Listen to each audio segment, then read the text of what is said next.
solusi-solusi apa yang saya harapkan. Nanti solusi-solusi itu kalau memang udah terkumpul dari kita berenam, saya akan ketikkan dan nanti saya akan surati secara resmi baik ke Kapolri, ke Presiden, ke institusi-institusi sebagai bentuk ya kan sumbangsi kita gitu loh. Jadi jangan kita ini cuma bikin video jelek-jelekin, kritik di situ tapi nggak kasih solusi ya kan. Orang juga kalau kayak gitu dia pasti mikir gue juga tahu yang lu ngomong gitu kan. Terus menurut kamu apa dong kan gitu ya. Kita coba come up di sini ya kan. Karena kita di sini putra putri terbaik di Indonesia ya, kita harus berikan sumbangsi kita ya. Jadi walaupun beda suku, agama, nggak usah dipikirin lagi kayak gitu. Dan jangan kita ada sebutan satu sama lain, kita manusia udah posisinya tinggi, lebih tinggi dari malaikat kok tiba-tiba dikasih nama binatang, kadal lah, kelelawar lah, kan lucu gitu loh. Jadi saya melihat ayolah kita yang pintar-pintar di sini, kita mulai. Walaupun ada orang yang tidak percaya pada hukum, kita berikan kesempatan lagi kepada negara ini untuk membenahi diri. Terima kasih. Assalamualaikum warahmatullahi wabarakatuh.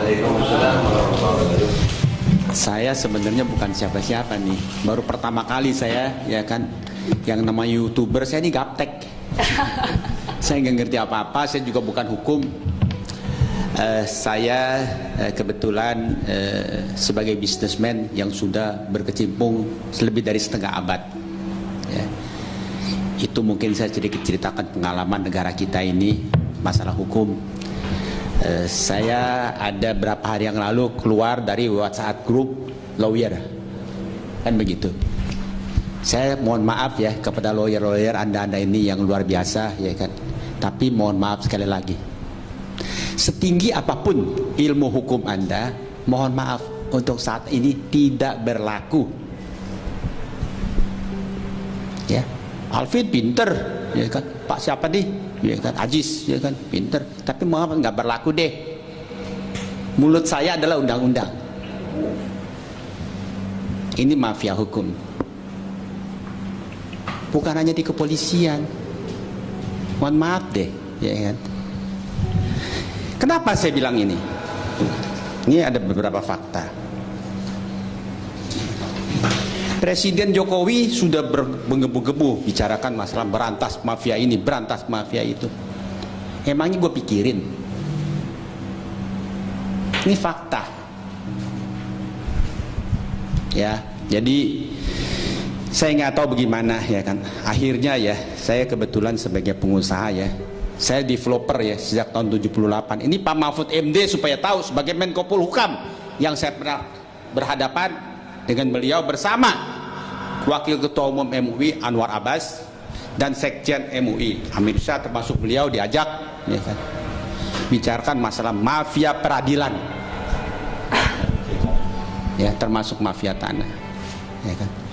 Beliau merespon akan membentuk. Nah, kita tinggal tunggu saja. Karena menurut saya ya, beliau berani ya kan. Buktinya apa? Memburu harta dia sikat semua. Nah, semoga ini yang lebih besar lagi ini dia berani, beliau berani ya kan? Tapi saya nggak yakin juga kenapa ya, ya kan? Tapi tetap ada pesimisnya ya gitu ya Pak. Karena ini benar-benar sudah terstruktur ya. Terstruktur seperti apa maksudnya Pak Haji? Ya, mafia ini ya kan, Godfather ini, wah ini luar biasa. Ya. Majalah Gatra sebenarnya sudah pernah berbicara masalah jaringan naga dan mafia tanah Banten. Ini sebagian kecil. Ya. Di sini dibahas tuntas. Namanya ada malah, fotonya ada malah. Tadi dibicarakan oleh beliau ini, rekan saya. Saya bilang terlalu polos, terlalu naif. Bicara data. Emang gue pikirin tuh data. Ya. Tadi dibicarakan Alvin punya tanah begini-begini, ribet. Ya. Saya ya cukup suruh istilahnya nih ikutin siapa nih perkataannya Irma Huta Barat. Saya suruh kera aja lapor polisi. Data saya apa? Bungkusan kacang. Lawan saya siapa? Sertifikatnya beliau 5 turun. Alah, emang gue pikir. Faktanya seperti itu. Fakta seperti itu. Kalau dua hal, Anda menyerah atau kepenjarain.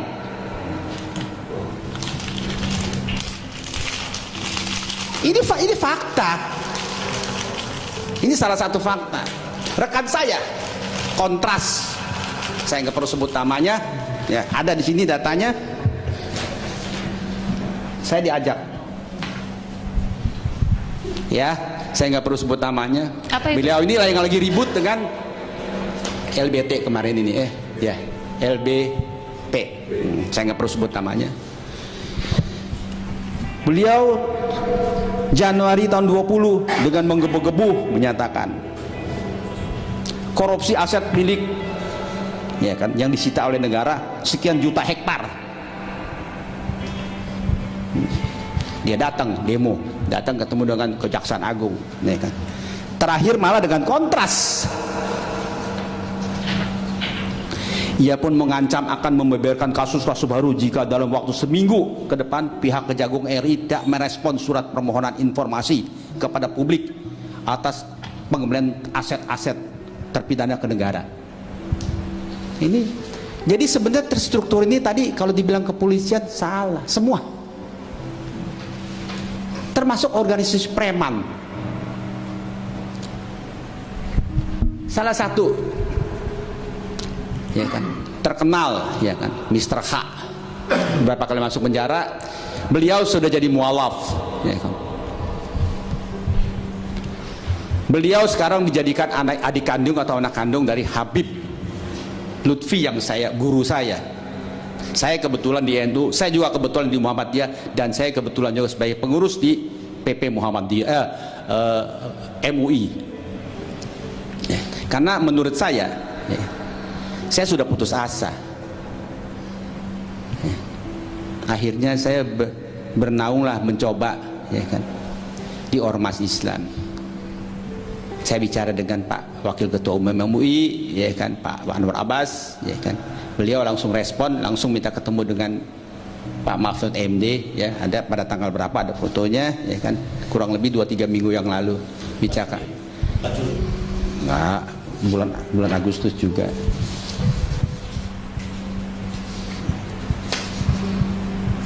Ya, ada fotonya, saya bisa jelaskan nanti kepada Anda semua nih, tanggal 4 Agustus. Ya, 4 Agustus, ya kan, ada fotonya, ya kan. Dan saya juga sudah ke istana, KSP, kantor staf presiden, ya, ketemu dengan sohib saya juga, dia juga ketua umum suatu organisasi Islam, ya kan. Saya di situ dimasukkan sebagai pembina. Ketua pembinanya malahan Akasat, Pak Dudung. Beliau sering masuk TV, gua anas, gua alak di TV itu, di KSP. Kalian pasti tahu siapa. Tapi mohon maaf, begitu ketemu dengan saya bicarakan masalah mafia ini, gembong mafia, saya sebutkan adalah mafia abad ini. Beliau yang biasanya gagah gempita langsung klek. Saya maklumi, jujur, dia bisa galak dengan siapapun juga, sungsang sumbal, apa, otak sungsang dan sebagainya. Tapi begitu ketemu dengan saya bicara ini, terus terang aja, istri saya keberatan, punya resiko. Saya dikriminalisasi, saya dibunuh, atau yang ketiga, yang paling gampang, rekan-rekan bisnis saya semua, lu jauh tuh dengan Pak Haji Sutrisno, dia mempunyai wewenang setinggi itu. Kata-kata dia adalah undang-undang. Saya akan ungkapkan jika benar-benar Pak Mahfud MD serius dan siap. Pak Jokowi, saya kesian sama beliau. Beliau orang baik. Saya bukan muji, mohon maaf. Waktu Kongres Lembaga Ekonomi Umat, beliau menyerahkan 10 juta hektar dia sudah sita. Kita harus manfaatkan. Ormas Islam harus bisa manfaatkan. Jangan kita main enak aja, ambil dijual lagi ke. Itu yang dilakukan. Makanya ada peraturan-aturan yang harus kita tempuh. Nah, inilah sedang kita bahas, ya kan. Karena saya jelaskan kepada teman-teman bahwa hanya ekonomi lah yang bisa mempersatu umat. Tapi ekonomi ini sekarang dipegang oleh mereka dari hulu ke hilir. Kita ini Umat Islam ini bentrok aja tiap hari kerjanya. Ya, ini harus kita perbaiki gitu. Ya kalau enggak 200 tahun lagi seperti ini, saya sudah hidup nyaman. Saya punya pulau pribadi, saya punya kapal pesiar. Ya kan, tapi negara kita ini sudah seperti ini. Ya, jadi mohon maaf sekali lagi, ya kan. Ya, ini harus diberantas ya. Harus diberantas. Ya. Saya tidak percaya lagi dengan preman saja sudah dikuasai. Saya jelaskan, tadi dia masih WA, ya kan. Itulah aparatur mereka. Ya. Semoga tadi yang saya sebut tuh, yang sudah insaf jadi mualaf, semoga beliau bersedia menjadi saksi. Saya perlu sebut namanya? Ya, Pak Hercules, betul. Ya, semoga beliau itu hidayah masuk Islam seperti saya. Saya ini ya mualaf, ya walaupun sudah 30 tahun lebih. Gitu. Saya berbisnis properti hampir 50 tahun. Ya, Pak Mahfud MD supaya tahu, saya pengalaman sekali mengenai masalah tanah. Dulu zaman dulu dari Polsek masih bisa menyelesaikan masalah tanah. Polsek, Polres, Polwil, Polda, Mabes Polri, termasuk Laksus. Dulu saya udah ngalamin ke sana. Tapi saya tidak pernah membayangkan ya kan mafia tanah seperti sekarang ini. Saya cukup menyerahkan ke rakyat, lu lapor polisi. Datanya apa itu, lu cari sendiri aja. Beres, besok tanah milik saya. Saya bukan fitnah. Ini pun dijelaskan oleh Gatra, ribuan hektar. Mana ada wartawan Gatra gak di sini? Kira-kira seperti itu fakta. Tapi ngapain gaduh-gaduh data? Percuma, data kalian tuh percuma. Saya cukup dengan kerak kok. Datanya bagus ngacang, nggak ada masalah. Targetnya pokoknya dia serahkan tuh tanah atau penjarakan. Gampang. Jadi apa yang dibicarakan Pak Ajis dan semuanya ini, aduh, capek. Tapi kenapa Pak Haji? Kenapa sulit sekali untuk menangani hal ini? Sudah bertahun-tahun Pak Haji sendiri sudah bersaksi. Saya Sofyan Jalil itu teman saya, Menteri BPS sebelumnya. Sampai saya gerak meja. Kalau bukan kita siapa? Kalau bukan sekarang kapan? Dia hanya mendoakan saja. Menyerah dia. Saya tidak punya pasukan. Saya nggak bisa salahkan juga. Saya nggak bisa salahkan beliau. Gampang sekali. Coba lihat atlas. Atlas kita di tahun 2000, ya. Sampai sekarang 2020, ya kan? Beda, mekar, kayak pohon, bisa mekar, dan jadi sertifikat. Dibeli dari mana? Si kucing, ya kan? Si tikus ini, jadi sertifikat. Very easy, tinggal dilihat itu saja. Belum yang lain-lain. Jadi permasalahannya moral. Nah, tentunya kita harus bersatu. Kita harus bersatu, gitu. Siapa yang mau bersatu? Saya datang hari ini dengan resiko istri saya melarang saya. Saya sudah hidup nyaman. Saya sudah hidup nyaman. Tapi nggak bisa begini. Negara nggak bisa begini. Ya kan? Sudah 50 tahun. Orang bilang zaman Pak Harto seperti ini, seperti ini. Zaman Pak Harto jauh lebih bagus. Ya kan? Tommy Soeharto bebasin tanah dipecat tuh. Salah. Ya kan? Itu bukan salah dia, oknum. Dan dibayar tuh di Bali.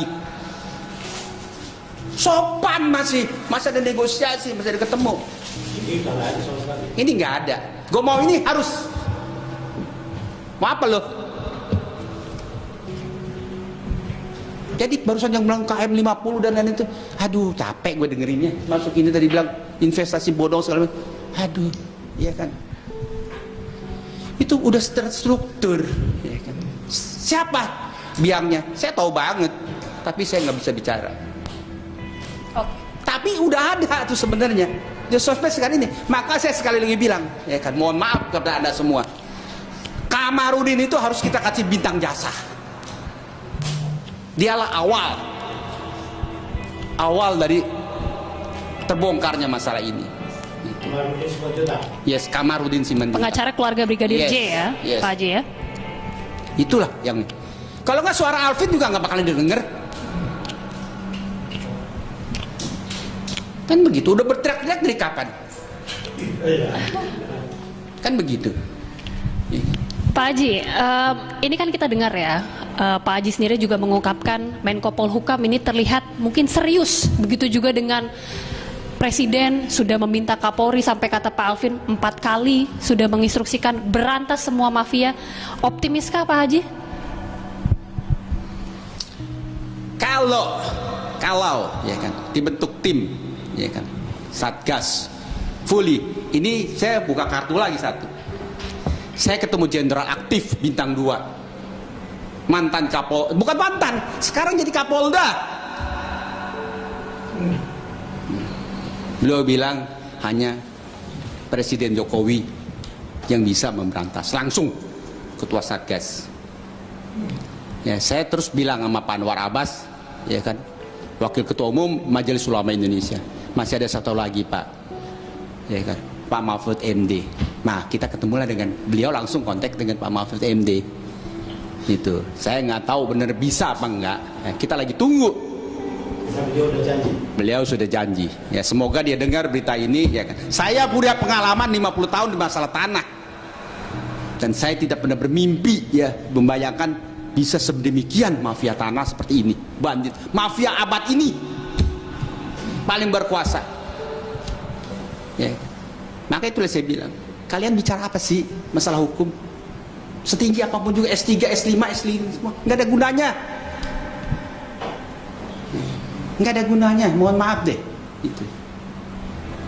Ya, ini negara kayaknya udah nggak tahu gimana gitu. Preman pun juga berkuasa. Tanya tuh Hercules.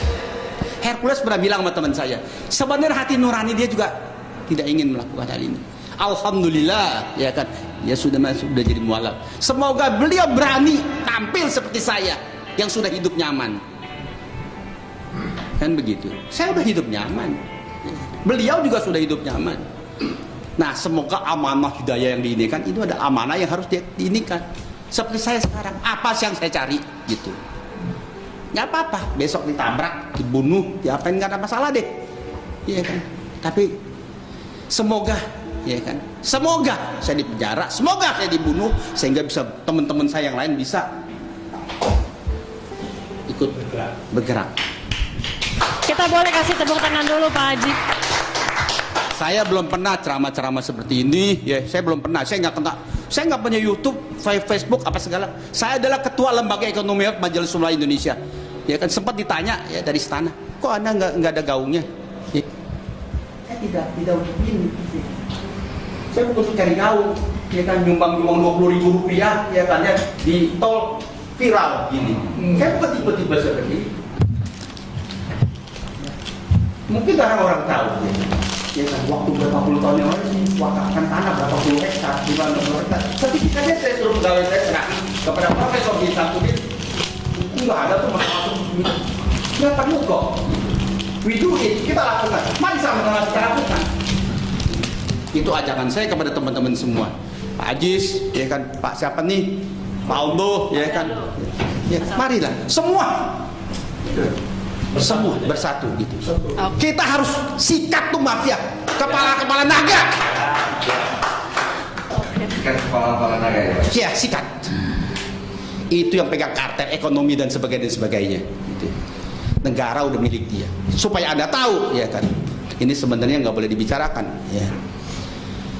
17 Agustus tahun sebelumnya, pasang bendera merah putih aja nggak boleh. Pernah dengar nggak? Ya, mungkin juga oh ya, Udah pernah dengar ya? Gila nggak? Gila tidak itu? Hah? negara diam ya. Negara diam, malah didukung polisi. Gila nggak? Coba saya mau tanya kalian. Kalian ini bangsa orang Indonesia bukan sih? Kok diam saja? Saya sebarkan itu, ya kan, ke teman-teman Muhammadiyah, NU, MUI, itu pun juga. Ini gimana gue bilang? Ini gimana gitu? Ya, prihatin nggak sih? Gitu. Ya, saya pikir sampai di sini dulu apa yang harus saya bicarakan, ya kan. Ya, mungkin ini juga pertama kali saya tampil di umum dan mungkin juga yang terakhir kali, ya, karena saya bukan tipe-tipe mau gini nih, ya nggak pernah mau saya. Ya kan. Saya hanya khusus bicara masalah ekonomi, karena menurut saya hanya ekonomi, ya kan, yang bisa mempersatu ekonomi kita. Dulu Vietnam, ya kan, masih perang saudara, mereka masih makan kulit pohon, ya. Sekarang mereka lebih sejahtera, lebih makmur daripada negara kita, daripada ya kan, masyarakat kita. Nah, inilah fokus saya, ya kan, untuk pengembangan ekonomi umat, ya kan. Saya jalan terus, ya, I don't care, saya nggak peduli apapun reaksi siapapun juga, ya kan. Nah, alhamdulillah, ya kan, saya punya jaringan, ya kan, teman-teman, ya kan, khususnya temannya di ormas Islam, ya kan, seperti yang tadi saya bilang, ya kan, saya nggak minta, tapi mereka yang masukin ke saya, ya kan. Dan itulah kebanggaan saya, ya kan, sebagai bekas mualaf, gitu. Ya, semoga kita semua bisa bersatu untuk kedepannya bangsa dan negara. Dan tadi dibilang harus optimis, kita memang harus optimis, gitu ya. Kalau nggak optimis saya nggak datang kemari, gitu. Saya bunuh diri aja, gitu. Ya. Ya, kita harus optimis. Kalau bukan kita siapa? Kalau bukan sekarang kapan? Gitu. Ya, termasuk Anda presenter, gitu. Ya. Itu pesan saya. Terima kasih. Wassalamualaikum warahmatullahi wabarakatuh. Waalaikumsalam. Kita tepuk tangan sekali lagi dong. Luar biasa. Terima kasih Pak Haji sudah akhirnya bisa tampil ke publik, ya, begitu bisa bilang, ya, sebagai seorang negarawan, ya, mengungkapkan bagaimana kemudian kondisi bangsa ini. Nah, sebelum kita nanti masuk ke bagian penutup, yaitu bagaimana para narasumber kita ini bisa menyampaikan masing-masing saran, solusi, dan juga kesimpulan, kita dengarkan dulu tanggapan dari Pak Alvin. Silakan. Ya, makasih tadi Pak Haji Sutrisno, ya. Beliau ini senior, ya, senior yang sangat saya hormati. Walaupun beliau beda agama dengan saya, tapi beliau ini punya jiwa nasionalis yang tinggi sebenarnya. Ini yang saya tahu, ya, dan sangat dermawan. Beliau ini memberikan nyawa dan hidupnya ini demi masyarakat Indonesia loh, terutama yang terbelakang loh. Kalau teman-teman yang nggak tahu, ya, jadi lembaga ekonomi umat ini kayak minimarket, kayak Alfamart, Minimart, tapi untuk daerah terpencil, bahkan sampai Conggol itu yang saya tahu tuh, ya, sampai pelosok-pelosok, dimana dia ini supply ke warung-warung segala, yang nggak mau lah orang melakukan hal seperti itu. Dan beliau share sama saya, modalnya itu dari beliau jual kapal pesiarnya. Orang udah nyaman dijual, untuk apa? Demi orang lain. Nah, ini kita patut salut. Nah, kalau beliau aja berani, ya kan, masa kita yang muda-muda kita nggak berani demi Indonesia yang saat ini sedang membutuhkan di situ. Dan saya lihat benar itu dimulai dari moral dan dari mental, ya. Jadi untuk mengakhiri sesi yang di sini kita harus bersatu, dan nanti kita di sesi berikutnya akan mencari solusi-solusi apa yang saya harapkan. Nanti solusi-solusi itu kalau memang udah terkumpul dari kita berenam, saya akan ketikkan dan nanti saya akan surati secara resmi baik ke Kapolri, ke Presiden, ke institusi-institusi sebagai bentuk, ya kan, sumbangsi kita, gitu loh. Jadi jangan kita ini cuma bikin video jelek-jelekin, kritik di situ, tapi nggak kasih solusi, ya kan. Orang juga kalau kayak gitu dia pasti mikir, gue juga tahu yang lu ngomong, gitu kan. Terus menurut kamu apa dong, kan gitu ya. Kita coba come up di sini, ya kan. Karena kita di sini putra-putri terbaik di Indonesia, ya, kita harus berikan sumbangsi kita, ya. Jadi walaupun beda suku, agama, nggak usah dipikirin lagi kayak gitu. Dan jangan kita ada sebutan satu sama lain, kita manusia udah posisinya tinggi, lebih tinggi dari malaikat, kok tiba-tiba dikasih nama binatang, kadal lah, kelelawar lah, kan lucu gitu loh. Jadi saya melihat, ayolah kita yang pintar-pintar di sini, kita mulai. Walaupun ada orang yang tidak percaya pada hukum, kita berikan kesempatan lagi kepada negara ini untuk membenahi diri. Ya, oke, saya rasa itu cukup. Oke.